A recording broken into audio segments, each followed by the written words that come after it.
Hello everyone, मैं रमन कुमार रजक स्वागत करता हूं आप सभी का अपने यूट्यूब चैनल पर। दोस्तों, आज की चर्चा का विषय है जीडीएस टू एमटीएस एग्जाम जो कि 2025 में होने वाला है। उसके बारे में आज हम लोग डिस्कशन करेंगे और इसमें भी हम लोग सबसे पहले जानेंगे कि जीडीएस टू एमटीएस एग्जाम का जो सिलेबस है, 2025 के एग्जाम का न्यू जो सिलेबस है उसके बारे में जानेंगे। उसके बाद में जानेंगे कि पेपर पैटर्न क्या है, पेपर किस तरीके से आएगा, इसके बारे में जानेंगे। और लास्ट में जानेंगे कि एमटीएस एग्जाम को क्लियर करने के लिए कौन सी चीज़ों का ध्यान रखना है, बुक्स कहाँ से लेनी है, कोर्सेज क्या है, फ्री मटेरियल कैसे मिलेगा, वो सारी चीज़ों के बारे में हम लोग डिटेल में डिस्कशन करेंगे। तो सबसे पहले जानते हैं कि जो जीडीएस टू एमटीएस एग्जाम है, जीडीएस टू एमटीएस एग्जाम है जो कि 2025 में होने वाला है।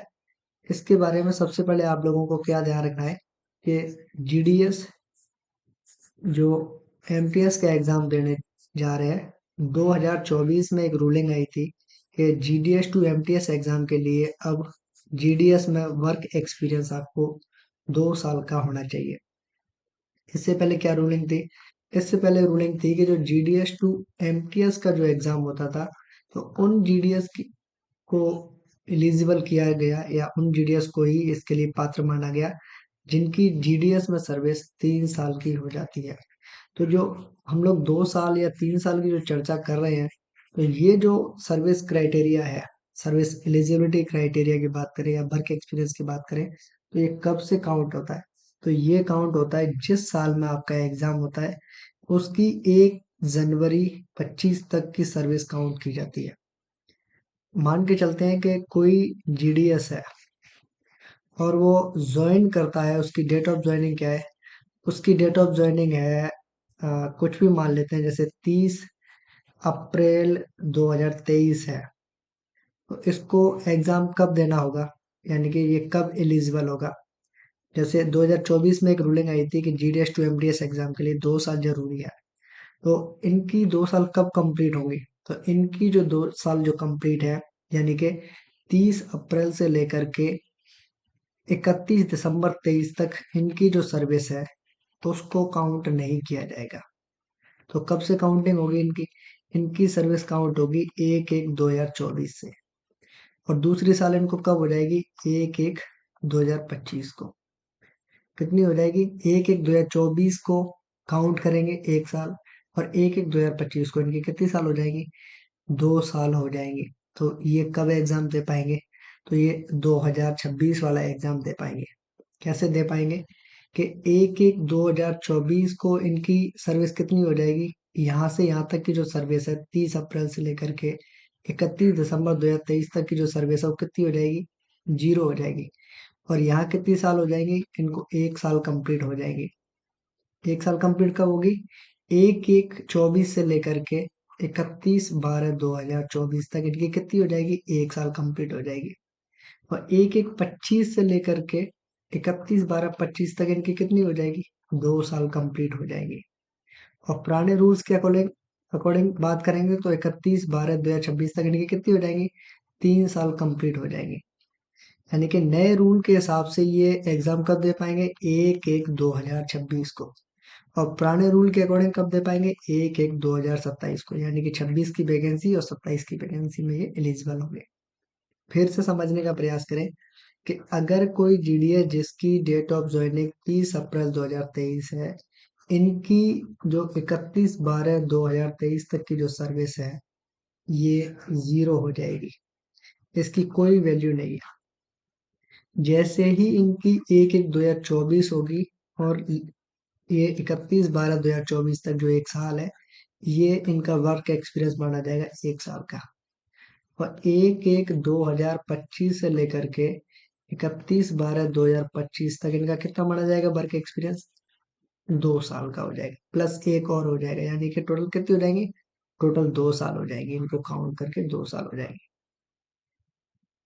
तो जो लोग 2023 में जिन्होंने ज्वाइन किया है वो कब एग्जाम दे पाएंगे? वो 1/1/2026 से दे पाएंगे, यानी कि 2026 की वैकेंसी में वो एलिजिबल होंगे। तो 2025 की वैकेंसी में कौन एलिजिबल होगा? जिनकी डेट ऑफ ज्वाइनिंग 2022 की है। केस लेके चलते हैं कोई, जैसे किसी ने 31/8/2022 को ज्वाइन किया, तो इनकी 31/12/2022 तक की जो सर्विस है वो काउंट नहीं होगी कहीं भी, उसको मान लेते हैं जीरो। फिर 1/1/2023 से लेकर के 31/12/2023 तक इनको कितनी हो जाएंगी, 1 साल हो जाएंगी डिपार्टमेंट में। और 1/1/24 से लेकर के 31/12/24 तक इनको कितनी हो जाएंगी, 2 साल हो जाएंगी। और 1/1/25 से जो 2025 की वैकेंसी है, तो यहाँ इनको 2 साल कंप्लीट होते ही इनका क्या हो जाएगा, ये एलिजिबल हो जाएंगे 2025 की वैकेंसी में एग्जाम देने के लिए। अगर ये रूल 3 साल का होता तो 1/1/25 से लेकर के 31/12/2025 तक इनके कितने हो जाती, टोटल 3 साल, यानी कि ये 1/1/2026 को 3 साल कंप्लीट होकर के ये 2026 की वैकेंसी में एग्जाम दे पाएंगे। तो डाउट क्या है आपका कि GDS2 MTS एग्जाम 2 साल के लिए एलिजिबल है या 3 साल के लिए, कितना वर्क एक्सपीरियंस चाहिए आपको। तो अकॉर्डिंग टू लेटेस्ट रूल, जो कि आपके पास में अभी तक जो लेटेस्ट रूल्स है उसके अकॉर्डिंग GDS2 MTS एग्जाम वो लोग दे पाएंगे जिनको GDS में 2 साल चाहिए। पुराने रूल्स के अकॉर्डिंग 3 साल है।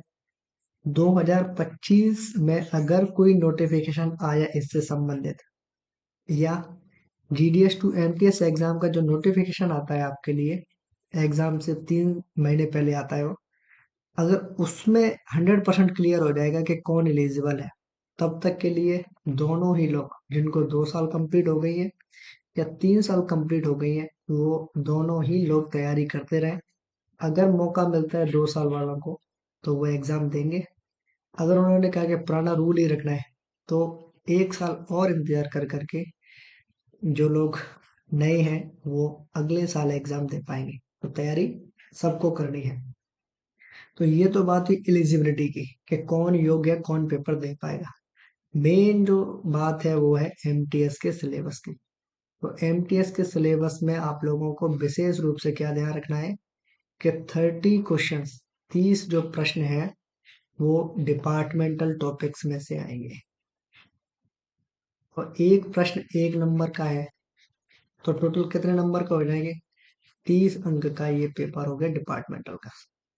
उसके बाद में 10 क्वेश्चन आपके आएंगे जीके के, और एक क्वेश्चन 1 नंबर का है, तो यानी कि 10 नंबर किसके हो गए, जीके के। फिर उसके बाद में 10 क्वेश्चन आएंगे आपके मैथ से, और एक क्वेश्चन 1 नंबर का है, तो टोटल कितने हो जाएंगे, 10 नंबर ये हो जाएंगे। तो टोटल कितने हुए आपके, हाँ 30 क्वेश्चन। हाँ डिपार्टमेंटल के दो हैं ये, इसको ध्यान रखें। एक क्वेश्चन 2 नंबर का है, टोटल आपके 60 अंक हो जाएंगे। और जीके में आपके एक क्वेश्चन 2 नंबर का है तो 20 अंक हो जाएंगे। सेम मैथ में एक क्वेश्चन 2 का है तो ये 20 के हो जाएंगे। इस तरीके से आपके नंबर ऑफ क्वेश्चन कितने हो जाएंगे, नंबर ऑफ क्वेश्चन आपके हो जाएंगे 30 + 10 + 10, यानी कि टोटल 50। और अंक कितने हो जाएंगे, 60 + 20 + 20 यानी कि 100। 50 क्वेश्चन 100 नंबर के होंगे, इस बात का आप लोग ध्यान रखेंगे।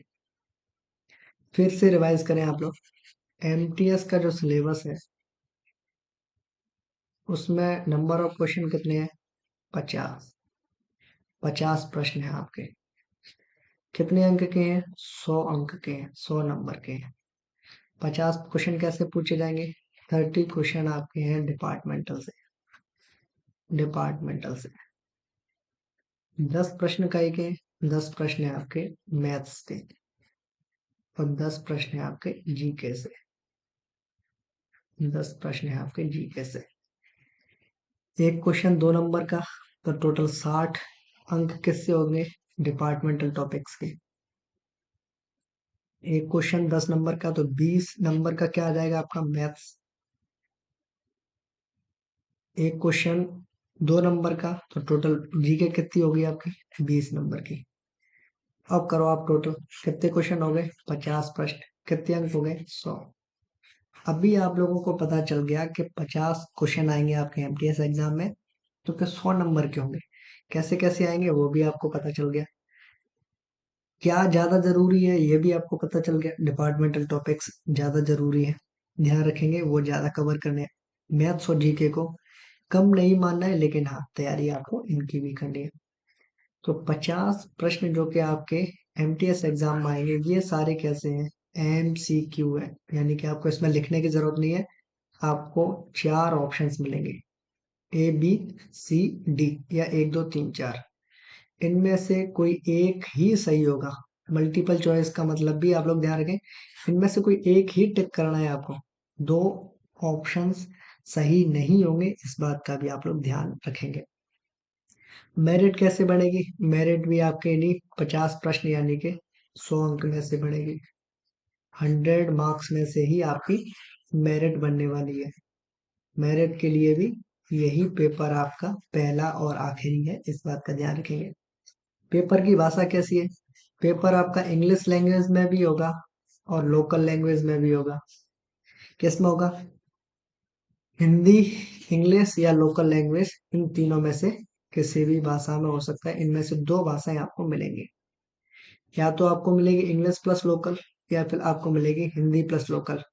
और एक सर्कल ऐसा है, आप लोग ध्यान रखेंगे, जहाँ Hindi plus English plus local मिलेगी।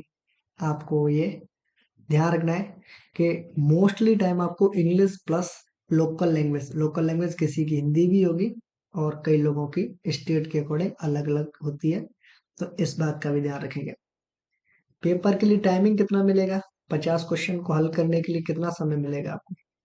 50 क्वेश्चंस जो कि आपके 100 मार्क्स के हैं, इनको सॉल्व करने के लिए कितना टाइम मिलेगा, तो इनको सॉल्व करने के लिए आपको मिलेंगे 60 मिनट, यानी कि 1 घंटा आपको मिलेगा। कितना मिलेगा, 1 घंटा मिलेगा आपको, इस बात का ध्यान रखेंगे। 100% रूप से आपको ये ध्यान रखना है कि जो आपका एग्जाम है वो 1 घंटे का होने वाला है, इस बात का आप लोग ध्यान रखेंगे। नेक्स्ट आपको और क्या ध्यान रखना है कि अभी बात कर लेते हैं अपन लोग अलग अलग टॉपिक्स के बारे में। जैसे डिपार्टमेंटल टॉपिक्स की हम लोग बात कर रहे थे, जिसमें से 30 प्रश्न आएंगे। इनको भी इन्होंने 2 पार्ट में डिवाइड किया, post office guide part 1, postal manual volume 5। Post office guide part 1, postal manual volume 5। यहाँ से टोटल 23 प्रश्न और यहाँ से टोटल 7 प्रश्न। तो यहाँ से एक क्वेश्चन 2 नंबर का यानी कि 46 के, और एक प्रश्न 2 नंबर का यानी कि टोटल 14 के, तो टोटल कितना हो गया, 60 हो गए। यानी कि पोस्ट ऑफिस गाइड पार्ट 1 में से 23 प्रश्न और पोस्टल मैनुअल वॉल्यूम 5 में से 7 प्रश्न। तो यहाँ भी क्या इंपॉर्टेंट है, यहाँ भी post office guide part 1 important है, ये भी ध्यान रखिएगा। ये भी कम इम्पोर्टेंट नहीं है, लेकिन आपको ध्यान रखना है कौन सी ज्यादा इम्पोर्टेंट है। नेक्स्ट अभी अपन डिस्कस करते हैं कि post office guide part 1, post office guide part 1 में से 23 प्रश्न आपके पूछे जाएंगे, जो कि आपके कितने नंबर के, 46 नंबर के हैं। अब इनके टॉपिक्स लिखें आप लोग। पहला टॉपिक लिखें, पहला है organization of the department. Organization, organization of the department, इसका मतलब है विभाग का संगठन। विभाग का संगठन कैसा है, ये प्रश्न आपसे यहाँ से आपसे प्रश्न पूछे जाएंगे। दूसरा टॉपिक है टाइप्स ऑफ पोस्ट ऑफिस, डाकघर के प्रकार। डाकघर कितने प्रकार के होते हैं, डाकघर के प्रकार। नेक्स्ट आपका तीसरा जो टॉपिक है वो है बिजनेस आवर्स। क्या है, बिजनेस आवर्स, कामकाज का समय, कामकाज का समय या कामकाज के घंटे। चौथा टॉपिक क्या है, चौथा टॉपिक है आपका payment of postage, payment of postage, stamps and stationery, stamps and stationery, stationery. इसका हिंदी में क्या है, डाक टिकटों का भुगतान, स्टैम्प्स और स्टेशनरी की बिक्री से संबंधित इसमें प्रश्न पूछे जाते हैं। अगला टॉपिक है general rules as to packing, sealing and posting. General rules as to packing, sealing and posting. Sealing and posting, इसका क्या मतलब है कि पैकिंग, सीलिंग और पोस्टेज से संबंधित जो सामान्य नियम है वो, और इसी में एक वैसे अलग टॉपिक है लेकिन इसी में ऐड कर दिया गया है, वो है manner of affixing, manner of affixing postage stamps. इसका मतलब है डाक टिकट चिपकाने का तरीका क्या है। ये आपका पांचवा टॉपिक है। छठवां टॉपिक क्या है? छठवां टॉपिक है method of address. Method of address का मतलब है पता लिखने का सही तरीका क्या है। सातवां टॉपिक है post boxes and post bags. इसका हिंदी में भी यही है, post boxes and post bags. आठवां टॉपिक है duties of letter box peon. Letter box peon, इसका मतलब है कि पहले पियोन होते थे जिन्हें आप लोग एमटीएस बोलते हैं, तो उनकी क्या ड्यूटीज है, यानी लेटर बॉक्स क्लियर करने वाले पियोन की क्या ड्यूटीज होती थी, ये आपसे पूछा जाएगा। अगला टॉपिक है official postal article. Official postal article, इसका मतलब है आधिकारिक डाक वस्तुएं। अगला 10वां टॉपिक है वो है prohibited postal article. Prohibited postal article, इसका मतलब है निषिद्ध डाक वस्तुएं, यानी कि ऐसी डाक वस्तुएं जिन्हें हम लोग बेच नहीं सकते वो। और अगला टॉपिक है प्रोडक्ट एंड सर्विसेज, और इसके अंतर्गत आता है क्या, सबसे पहले आप लोग लिखें मेल्स, यानी कि डाक से संबंधित। अगला है बैंकिंग एंड रेमिटेंस, जमा और निकासी, जमा और निकासी, बैंकिंग एंड रेमिटेंस। और अगला टॉपिक है इंश्योरेंस, यानी कि बीमा, यानी कि पीएलआई और आरपीएलआई। अगला टॉपिक है स्टैम्प्स, यानी कि डाक टिकटों से संबंधित।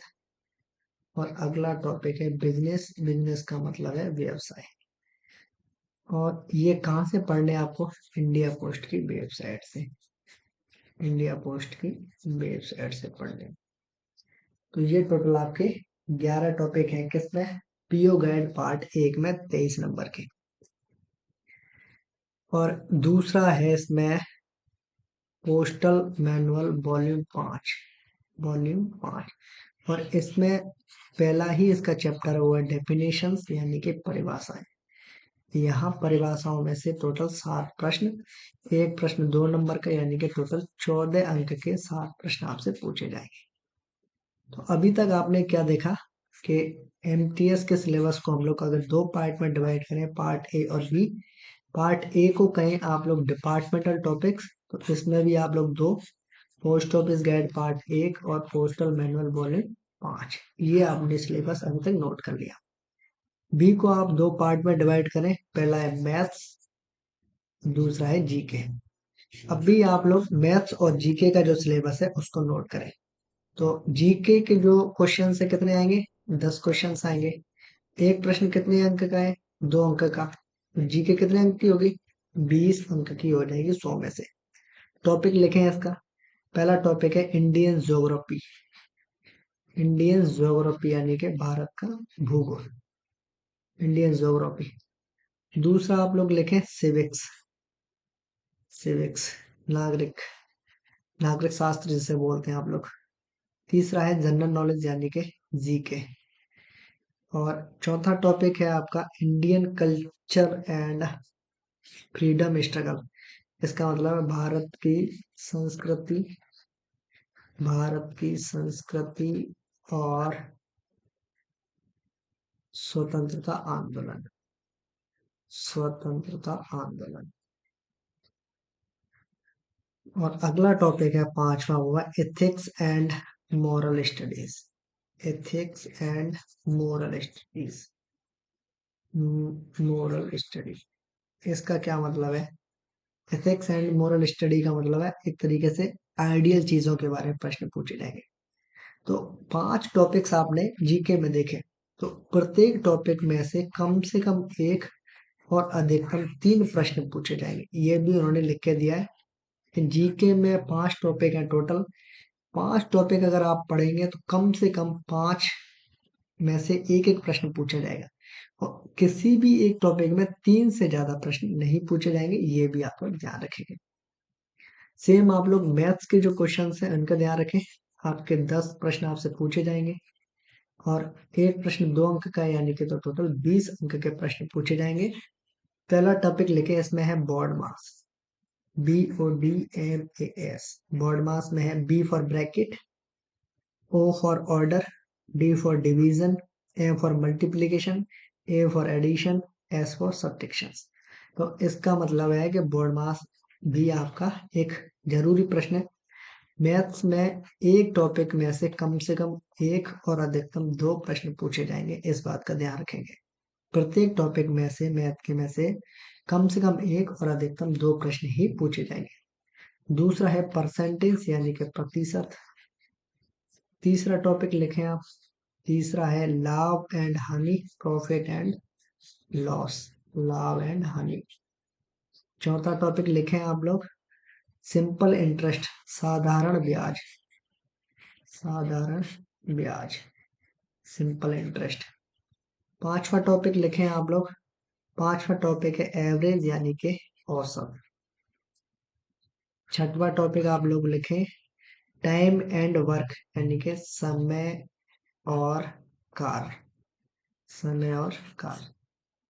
सातवां टॉपिक लिखें आप इसमें टाइम एंड डिस्टेंस, समय और दूरी, समय और दूरी।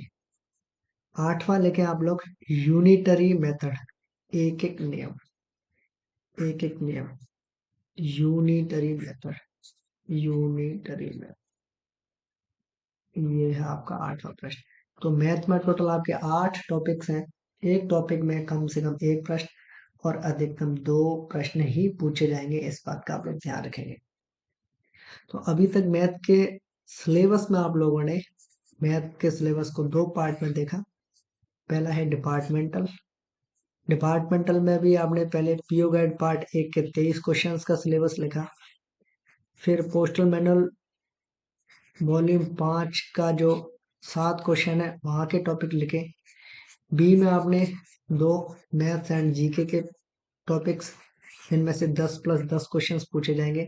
इस तरीके से टोटल आपके 50 प्रश्न 100 अंक के पूछे जाएंगे। ये हो गया आपका सिलेबस। पैटर्न में आपने देखा पैटर्न कैसा है आपका, पैटर्न में देखा कि पेपर एक ही है, पूरा मेरिट बेस्ड पेपर है। 2 पार्ट्स में आपने डिवाइड किया है इसको। अधिकतम समय आपको 1 घंटे का मिलेगा, और ये जो पेपर है वो आपको कम से कम 2 लैंग्वेज, इंग्लिश हिंदी या लोकल लैंग्वेज, इंग्लिश हिंदी या लोकल लैंग्वेज, इनमें से आपको मिलेगा पेपर। तो पेपर की भाषा, पेपर का अधिकतम समय, अधिकतम अंक, पेपरों की अधिकतम संख्या, और आपने सिलेबस, ये सारी चीजों के बारे में आप लोगों ने जाना। नेक्स्ट आप लोग जानना चाहें कि बुक्स, क्लासेस, फ्री मटेरियल, इनके बारे में अगर आप लोग जानना चाहते हैं, फ्री मटेरियल, तो आप जहां भी हैं, किसी भी यूट्यूब चैनल पर है, अगर आप किसी भी डिपार्टमेंटल जो पब्लिकेशंस हैं, यानी कि जो लोग बुक्स आपको प्रोवाइड करवा रहे हैं उनकी बुक्स, या इंटरनेट पर आपको फ्री मटेरियल, या किसी भी यूट्यूब चैनल पर आपको फ्री मटेरियल मिलता है, तो ये सारी चीज़ें आप लोग वहाँ से कर सकते हैं। बाकी अगर आप लोगों को हमारी क्लासेस करनी है तो आप लोग सिंपली इस नंबर पे व्हाट्सएप मैसेज करके 7891 676750, इस पर मैसेज करके आप लोग सिंपली हमारी जो वीडियो क्लासेस है प्लस PYQ जो हम लोग प्रोवाइड करवा रहे हैं, प्लस हम लोग जो MCQ आपको लोग दे रहे हैं, प्लस आपको जो PDF मिल रही है, प्लस आपको नोट्स जो हम लोग दे रहे हैं, प्लस आपको जो डाउट डिस्कशन हो रहा है, ये सारी चीजें आप लोगों को नॉमिनल प्राइजेस में यानी कि नाम मात्र के शुल्क में मिलेंगी। और इसके लिए आप लोगों को क्या करना है, सिर्फ आपको व्हाट्सएप नंबर पे मैसेज करना है। उसके बाद में जितनी भी आपकी क्वेरीज है वो आप लोग पूछ सकते हैं। तो फिलहाल के लिए इस वीडियो को करता हूँ मैं एंड। ये है अंत इस वीडियो का। धन्यवाद।